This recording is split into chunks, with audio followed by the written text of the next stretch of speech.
Okay, so I'm Saurabh Srivastava, a PhD student at Department of Physics, ISC. So first, let me start thanking the organizer to allow me to give a talk here. So today I'm going to talk about our recent result on the how can we determine the topological age quantum numbers of fractional quantum Hall state in graphene. So before I start, first let me acknowledge the people behind this work. So this work is performed under the supervision of Professor India Das at ISC in collaboration with Ravi. For the theoretical understanding of the data, we are collaborating with Dr. Christian, who is a postdoc at Chalmers, and Professor Eddie Merli at KIT Germany, and Professor Yuval Geffen at Weizmann Institute of Science. We are also thanking the Professor Keiwa Tanbe and T. Taniguchi for providing us the high quality HBN crystal, so which is very necessary to observe a good quality of fractional states in graphene-based device. So let me start here. So what happens in quantum Hall regime when bulk of the system becomes insulating, then transport occurs along the one-dimensional edge mode located at the boundary of the sample. And in this case, people observe the quantization of the transverse resistance or conductance and whose value is given by mu square by h, where mu is an integer number in case of integer quantum Hall state, and it is a fractional or rational number in case of fractional quantum Hall state. Usually, fractional quantum Hall states are also categorized in two parts. One is particle-like state and the Hall-like state. So if filling factor is less than half, so these are the particle-like state. And if the filling factor is more than half but less than 1, these are like the Hall-like state. So in integer as well as in the particle-like fractional quantum Hall state, the density profile drops monotonically as one goes from bulk to the edge. For example, in case of 1/3, filling fraction decreases from 1/3 to the 0, and this leads to the formation of a downstream edge mode at the boundary of the sample. And in this case, one gets a downstream charge mode of charge E by 3 with the conductance E square by 3s. And the chirality of this direction is the downstream direction is decided by the direction of the applied magnetic field. But what happens in the whole conjugate fractional quantum Hall states? For example, in case of 2/3, density profile does not decrease monotonically. The theory proposal suggests that it first increases from 2/3 to 1 and then drops back to the 0. So this leads to the formation of the counter-propagating edge mode at the boundary of the sample. In this case, 2/3, one downstream charge mode of charge E and one upstream charge mode of charge E by 3. So now there are the counter-propagating modes. So the measured value of the conductance, electrical conductance, will depend upon the extent of the charge equilibration between these two modes.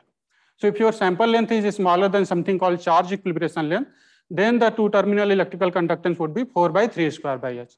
But what happens if your sample length becomes larger than the charge equilibration length? So in this case, these two bare edge mode interact and equilibrate, and one gets a downstream charge mode of charge 2 by 3 and one upstream neutral mode, which does not carry any charge, but it can carry the energy. So what has been observed till now? So in all experiments, this non-equilibrated value of 4 by 3 square by h was never observed. Instead of that, people always observe this 2 by 3 square by h. And so since you are observing only 2 by 3 square by h, so there is a doubt that this bare edge mode is 1 or 1/3, or there are like two 1/3 mode. So to check that, it is instructive to get an observation from 4 by 3 square by h to 2 by 3 square by h, which has not been observed in any sample due to the very small charge equilibration length. So what are the other alternatives to figure out what are the exactly edge structure of this fractional quantum Hall state? So here the answer is that you can also measure something called quantized thermal Hall conductance. So what happens in thermal Hall conductance?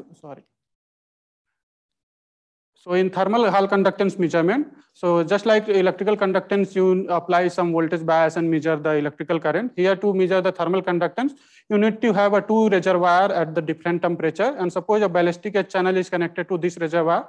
The thermal current flowing between these two reservoirs is proportional to the temperature difference of the reservoir, and this proportionality constant is known as the thermal conductance. And in the quantum limit, this thermal conductance also depends on some fundamental constant. And it turns out that the quantum limit of the thermal conductance does not depend on the statistics of the carrier. Either you measure for the fermion, boson, or enyon, it will be the same. Except the case of the Majorana mode, where the thermal conductance is believed to be the half of its quantum limits. So now coming back to the integer quantum Hall state and the fractional quantum Hall state, the thermal conductance of the integer and particle-like fractional quantum Hall state is simply given by the ND K0 T, where ND is the number of downstream mode and K0 T is the quanta of the heat conductance. So we measure the thermal conductance of integer and particle-like state in the graphene-based devices long back, 2-3 years back. And we also found that this matches very well with the theoretical proposal. And then we later on moved to what happens in the whole conjugate fractional quantum Hall state. So just like in the case of the electrical conductance, the measured value depends upon the extent of the equilibration.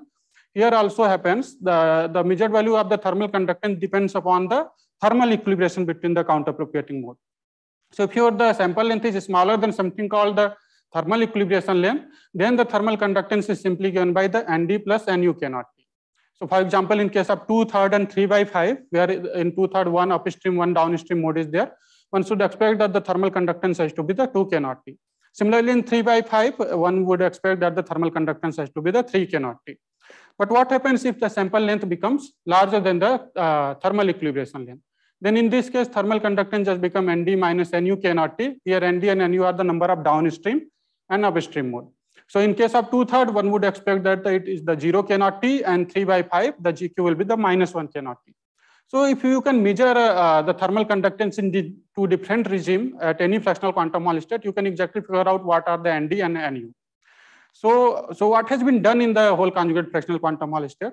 So in earlier experiment from Professor Moti group at Weizmann, so they have observed the fully equilibrated value of the thermal conductance for 2/3, 3/5, and 4/7, and the thermal conductance value matches very well with this equilibrated value. In last year, we also observed the non-equilibrated value of the thermal conductance. So in our work published in this paper, so we observed the thermal conductance value is the Nd plus Nu cannot be. And we, since the graphene device is smaller in the length, we believe that the device length is smaller than thermal equilibration length. So we measured that and we found that it matches very well with the Nd plus Nu cannot be. So, but again, here the question remains that, okay, you measure something called 2 cannot be for 2/3 like state, but really there is any upstream mode or not. So to check that, we measure something called the upstream noise in a bilayer graphene fractional quantum Hall devices. And we observe that there is a ballistic upstream edge mode exists at the edge of the 2/3 state in the bilayer device. So now we know that, okay, there exists any upstream mode also, which is a neutral mode. It does not carry any charge. So can we observe the crossover, which I have said earlier, that from non-equilibrated value to the equilibrated value of thermal conductance? So so that is lacking. So we are aiming for that only. So in this talk, I am going to talk about our recent result. So to measure the thermal conductance, just like to measure the electrical conductance, you need to have a voltage bias and measure the electrical current. To measure the thermal conductance, you need to have a hot reservoir and the cold reservoir. To create that, what we do, we make a device, graphene device which is encapsulated between the two HBM, and we make a conventional Hall-bar device. In addition to that, we also make a metallic floating contact in the middle of the device, which is connected to both sides of the graphene via the one-dimensional edge contact. In quantum regime, what happens when the current, suppose, is injected from this contact here, and the chirality is like this, then the current goes from S to this floating contact, and from this floating contact, it equally splits into two parts and goes towards something called cold grounds. So in this case, now there is a power dissipation near the floating contact in quantum Hall regime, and this leads to the increased electron temperature in the floating contact. So now you have a hot reservoir and the cold reservoir. So now you need to determine the thermal conductance, you need to know what is the thermal current flowing between these two reservoirs. So before that, we check that what is our device response. You can clearly see here the formation of a very good fractional plateau, 2/3, 3/5, 2/5, and 1/3. And whenever there is a plateau in the transverse resistance, we also observe the vanishing longitudinal resistance. So this clearly demonstrates the robust plateau of the fractional quantum Hall state in our device. So now to measure the thermal conductance, we need to know the TM and T0, and we need to know the JQ. So actually in this device structure, this JQ can be calculated easily, and we found that it is for a given filling fraction is mu, you can determine JQ is I square by mu G0. So to determine the temperature of the floating contact, which is very difficult, so then we use a technique which is based on the thermal noise measurement technique. What we do, we measure a noise, excess thermal noise either at contact R or at the contact T, and turns out that this excess thermal noise is related to the temperature of the floating contact. So now if you measure the thermal noise as a function of the current at this contact, so this blue curve is what you get, or suppose here it is shown for filling factor 2, but you can see this blue curve is highly fluctuating, so really doing any quantitative analysis is difficult. So we repeat the same experiment for at least 1,000 times and average those data. So this red curve is the average data. So now we repeat the same experiment for the fractional states like 2/3, we plotted the excess thermal noise as a function of the bias current. Since we already know the dissipated power relation with the current, and we can extract out what is the electron temperature of the floating contact from this thermal noise, we convert the x-axis into the JQ and the y-axis into the TM of this plot. We here get the TM versus JQ. So now to determine the thermal conductance, you need to assume something. So there is, so you have to follow something called heat balance equation. The idea is that whatever the power is dissipated near the floating contact is carried away by the electronic channel. And there is also one part, what one is called the electron phonon coupling. But it turns out that in our device, that part is very negligible. So now if you plot the JQ as a function of Tm square minus T naught square, the slope of the curve will give you the thermal conductance. So we did that, and for the 2/3 case at the bath temperature of the 20 millikelvin, we found that the thermal conductance is 2 K naught. But in principle, in the equilibrated regime, one should expect that it has to be the 0 K naught. So we repeat same for the other fraction. So here for the 2/3 and 1/3, and we get 2 K naught and 1 K naught for 2/3 and 1/3. We also did for the 3/5 and 2/5. For 3/5 and 2/5, the measured value is 3 K naught and 2 K naught. So to understand the measured value of the thermal conductance, you need to know what is the edge structure. So here is the proposed edge structure. So in 1/3 and 2/5, only the downstream edge mode exists, and one should expect that the thermal conductance should be just simply 1 K naught or 2 K naught, which we found here. But 2/3 and 3/5 upstream mode also exists. So instead of the equilibrated value, we observe the non-equilibrated value at the 20 millikelvin. So then we increase the bath temperature, and then we again plot the JQ as a function of Tm square minus T naught square for 2/3 and 3/5. And for the 1/3 and 2/5, you can clearly see here that in the 2/3 and 3/5 case, with the bath temperature increasing, the slope is decreasing. But in case of 1/3 and 2/5, it is remains same. So to get a quantitative analysis or to understand better, we plotted the JQ as a function of the bath temperature.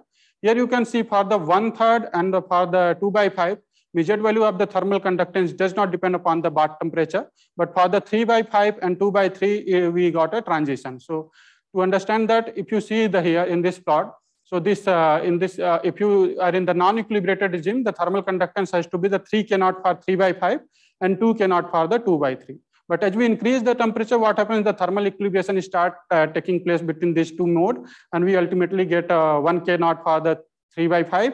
And in principle, for 2/3, one should expect it should go to the 0, but our device has a finite length. So in that case, we got a 0.5 K naught.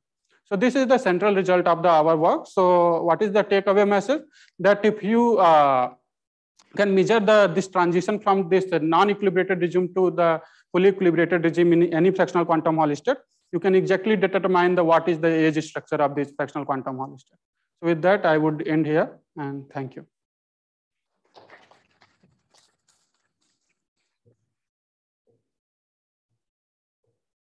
Yeah. Oh, okay. Actually, in principle, I should have shown here the equation, but in principle, it should go like something called T power minus 2. But it turns out that in our case, this is not following the T power minus 2. So we don't know the exact reason, what is the mechanism for the thermal equilibration. But for the normal abelian fractional quantum Hall state, it should follow the thermal equilibration length, should go like the T power minus 2. But this is not happening here. Questions?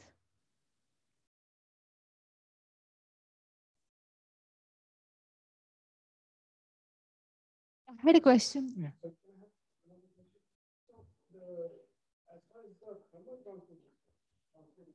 Yes. Is there this is an experimental question. So the size of the Hall bar, does it matter in the equilibration of the edge? As I said, that the sample length play an important role. If the sample length is smaller than or larger than the thermal equilibration length, then you can. But what happens in the case of the graphene device? We cannot make the channel length larger than 10 to 20 microns. So at very low temperature, you are always in the non-equilibrated regime. That's why you increase the temperature and you reduce the thermal equilibration length. So then you observe this transition. Yes.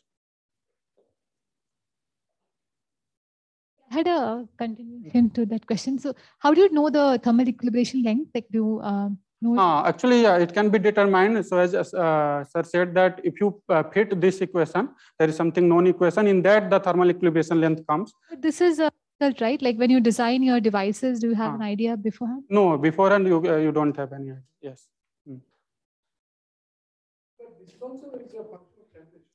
This is a function of temperature. Actually, what happens that just like in case of 3/5, so the thermal conductance has to be something called 2 + 1 exponential of minus L by L equilibration divided by 2 - 1 exponential of L minus L by L equilibration. So in the extreme regime, you in one case you will get 2 + 1, that is 3. In other regime, you will get 2 - 1, that is 1. So that exponential of my L by L E cube, the thermal equilibration length. From there, you know that the temperature dependence factor comes from this, the thermal equilibration length part. Yes, in principle, it can be done. So that I was trying to do, and it turns out that it is maybe more than 100 micron. So that's why in our device, since in this device, the length is 10 to 20 micron only. So it is at bath temperature in the non-equilibrated region. Okay. No more questions. We can thank the speaker, and we'll have the. Okay.